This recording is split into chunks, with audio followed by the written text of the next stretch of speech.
Si tu veux conduire une voiture, tu dois d'abord apprendre le code de la route. Pas pour faire joli, mais pour éviter les accidents de la route. Alors, laisse-moi te poser une question simple. Combien de gens aujourd'hui s'engagent dans le mariage, sans jamais en avoir appris le code du mariage? Tu crois que l'amour suffit?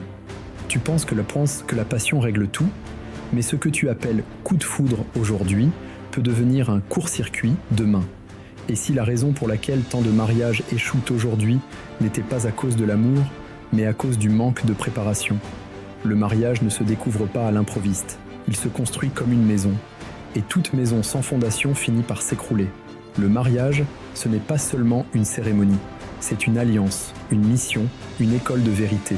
Avant même de tomber amoureux, tu dois grandir dans la sagesse, apprendre à te connaître, apprendre à choisir, apprendre à prier, parce que le bon choix, sans Dieu, peut devenir une erreur très chère.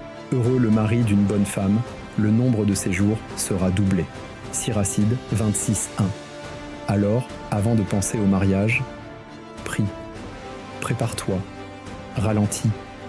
Le mariage est trop sacré pour le bâcler, trop puissant pour l'improviser, et trop divin pour le traiter comme un jeu. Ce que tu entends ici aujourd'hui pourrait sauver ton futur foyer. Le mariage, ce n'est pas une surprise de dernière minute. Ce n'est pas un réflexe parce que tout le monde autour de toi se marie. Ce n'est pas une réaction à la solitude. C'est une décision mûrie, un appel intérieur, un chemin préparé. Avant l'alliance au doigt, il faut une alliance au cœur. Avant d'entrer dans l'union, il faut savoir qui tu es. Parce que si tu ne sais pas qui tu es, tu risques de t'attacher à quelqu'un qui te déforme, au lieu de t'édifier. Seigneur, prépare-moi avant de me connecter à quelqu'un d'autre. La sagesse de Dieu dit « Une femme silencieuse et tranquille est un don du Seigneur. Une âme disciplinée n'a pas de prix. » Siracide 26:14-15. Il n'y a pas de mariage solide sans préparation intérieure. Ce n'est pas une robe blanche ou une photo Instagram qui garantit l'union. C'est la connaissance de soi, la maturité émotionnelle et surtout l'intimité avec Dieu. Le mariage n'est pas pour les pressés, ni pour les blessés non guéris. C'est pour ceux qui ont appris à marcher seuls avec Dieu, avant de marcher à deux avec quelqu'un d'autre. Aujourd'hui, on glorifie le feeling. On croit que le cœur ne ment jamais. Mais même la Bible nous avertit, le cœur est tortueux par-dessus tout, et il est incurable. Qui peut le connaître? Jérémie 17:9. Le coup de foudre, c'est comme un feu de paille. Ça brûle vite, mais ça s'éteint tout aussi vite. Le vrai choix d'un partenaire, ce n'est pas une émotion, c'est un discernement. C'est observer, c'est prier, c'est tester les fruits, c'est commencer par une amitié sincère, ouverte, honnête, et laisser Dieu faire évoluer ce lien avec paix et clarté. Parmi toutes les personnes autour de toi, Dieu en prépare une qui sera ton allié, ton appui, ton miroir. Mais tu dois prendre le temps de la découvrir, loin du masque des apparences. Et surtout, tu dois prier. Seigneur, ouvre mes yeux spirituels. Ne me laisse pas choisir selon mes blessures, mais selon ta volonté. Le bon choix, ce n'est pas celui qui te séduit, c'est celui qui t'élève dans la présence de Dieu. Aimer quelqu'un, ce n'est pas ignorer ses défauts. Ce n'est pas idéaliser son image, ce n'est pas se voiler la face.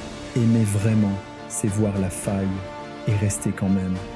Pas par naïveté, mais par engagement. Une bonne épouse est une heureuse destinée.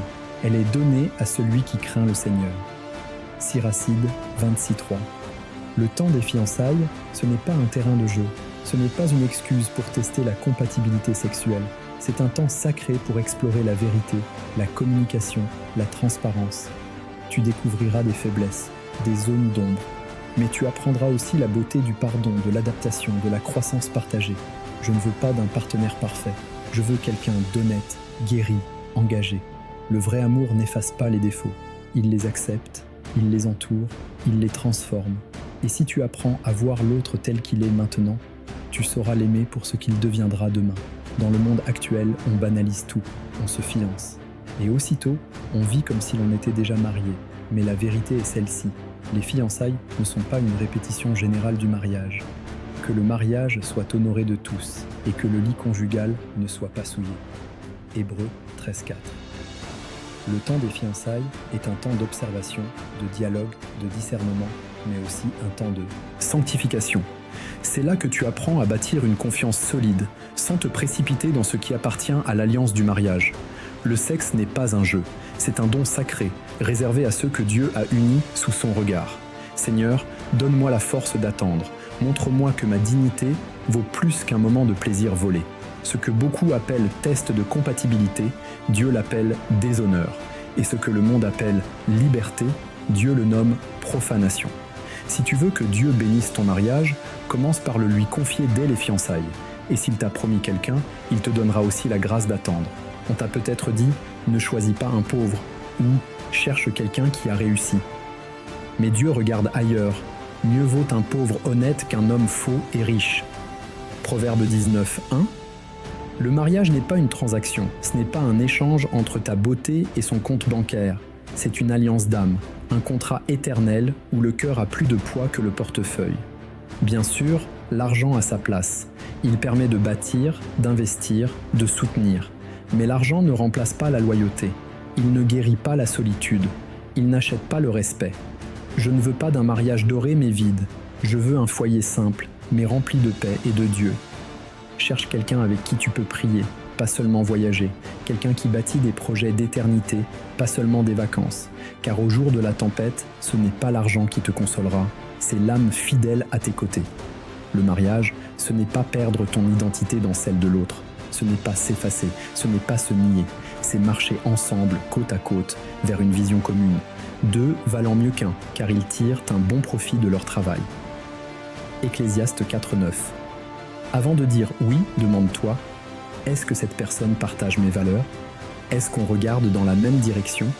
Est-ce qu'on construit un avenir spirituel ensemble ou est-ce juste une attirance passagère? Le vrai amour élargit ta mission, il ne la détruit pas.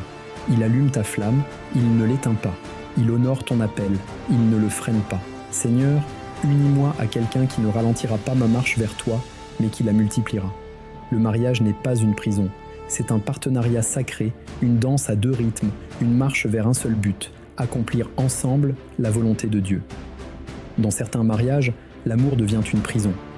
On exige, on contrôle, on étouffe. Mais ce n'est pas l'amour selon Dieu. Là où est l'Esprit du Seigneur, là est la liberté. 2 Corinthiens 3,17. Le vrai amour ne cherche pas à posséder, mais à libérer. Il ne cherche pas à dominer, mais à élever. Il ne dit pas « tu es à moi », mais plutôt « je suis à toi » librement. Seigneur, délivre-moi de l'amour qui manipule et remplis-moi de l'amour qui guérit. Le mariage n'est pas un lieu de pouvoir, c'est un lieu de service mutuel. Un lieu où l'on choisit chaque jour de se donner, sans forcer, sans écraser. Si tu aimes quelqu'un, laisse-lui de l'espace pour respirer, pour grandir, pour s'exprimer. Aime assez pour écouter, aime assez pour pardonner. Aime assez pour ne pas posséder. Aucune union ne tient sans pardon. Même les plus beaux couples, les plus spirituels, les plus amoureux auront des conflits. Mais ce qui les distingue, c'est leur capacité à se pardonner.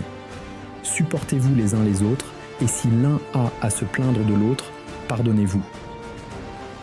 Colossiens 3.13.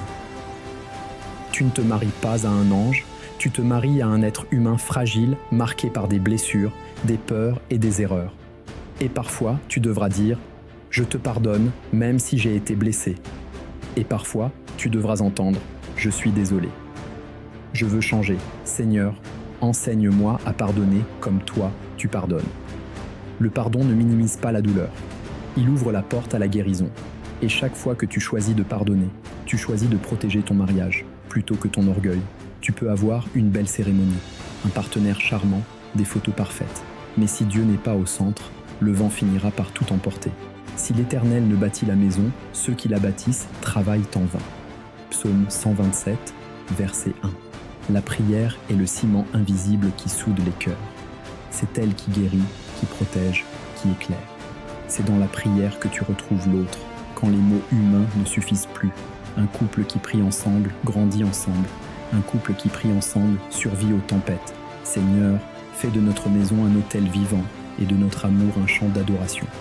Tu veux un mariage qui dure? Alors prie, prie seul, prie à deux, prie sans relâche. Fais de Dieu non pas un invité au mariage, mais le fondement même de votre foyer. Beaucoup entrent dans le mariage en quête de bonheur, Et quand ils ne le trouvent pas, ils repartent. Mais le vrai but du mariage n'est pas le bonheur immédiat, c'est la sainteté progressive. Soyez saints, car je suis saint. Lévitique 19:2, le fer aiguise le fer, ainsi l'homme façonne son prochain. Proverbe 27:17. Le mariage est une forge spirituelle. C'est là où ton orgueil est confronté. C'est là où ton impatience est révélée. C'est là où ton cœur apprend à aimer au-delà de l'agréable. Seigneur, sanctifie-moi à travers mon partenaire. Utilise cette alliance pour m'enseigner ton amour véritable. Ne demande pas seulement à Dieu un mariage heureux, demande-lui un mariage sanctifié. Un mariage qui vous pousse tous les deux à ressembler davantage à Jésus. Aujourd'hui, on traite le mariage comme un contrat à durée déterminée. Si ça marche, on continue. Si ça casse, on arrête. Mais Dieu ne pense pas ainsi. Ce que Dieu a uni, que l'homme ne le sépare pas. Matthieu 19:6. Le mariage n'est pas une option pour tester. C'est une alliance éternelle, un oui sacré prononcé devant Dieu avec l'intention de durer jusqu'à la fin et au-delà. Tu ne dis pas « je t'aime » quand tout va bien. Tu dis « je t'aime dans la joie comme dans la douleur, dans l'abondance comme dans le manque, dans la santé comme dans la maladie, Seigneur. Enseigne-moi à honorer mon alliance comme tu honores la tienne avec nous. » Le mariage selon Dieu, ce n'est pas une belle histoire, c'est un témoignage vivant de son amour, de sa fidélité, de sa gloire. Tu as peut-être grandi avec une image déformée du mariage. Tu as peut-être vu des échecs, des violences, des silences, des divorces. Mais aujourd'hui, Dieu veut te redonner sa vision. Le mariage, selon lui, est un jardin sacré, un espace où deux âmes se rencontrent, non pas pour se combler, mais pour se donner. Un lieu où le jeu devient nous, où la passion devient mission, où l'amour devient adoration. Et dans ce nous, Dieu vient s'installer. Il devient le troisième fil de la corde, celui qui soutient lorsque la chair faiblit, celui qui restaure lorsque les cœurs se brisent, celui qui élève lorsque l'amour humain touche ses limites. Et la corde à 3 fils ne se rompt pas facilement. Ecclésiaste 4:12. Seigneur, que notre mariage soit ton sanctuaire, un lieu où ton nom est élevé, même au milieu des larmes. Tu peux bâtir un foyer selon le monde, ou bâtir un autel vivant selon le ciel. Le choix t'appartient, mais aujourd'hui, une voix t'invite à bâtir avec Dieu. Ce message t'a parlé? Alors ne le garde pas pour toi, abonne-toi à cette chaîne pour recevoir d'autres enseignements qui transforment les relations et réveillent les cœurs. Écris en commentaire « Seigneur, fais de mon mariage une alliance sacrée. Nous allons prier pour chaque mot. » Partage cette vidéo avec un ami, un fiancé, un époux, un parent. Cette parole peut sauver une famille. Active la cloche pour ne pas manquer les prochaines vidéos spirituelles de la foi active. Et surtout, prie aujourd'hui pour ton futur mariage ou pour celui que tu vis déjà. Dieu veut écrire une nouvelle histoire avec vous.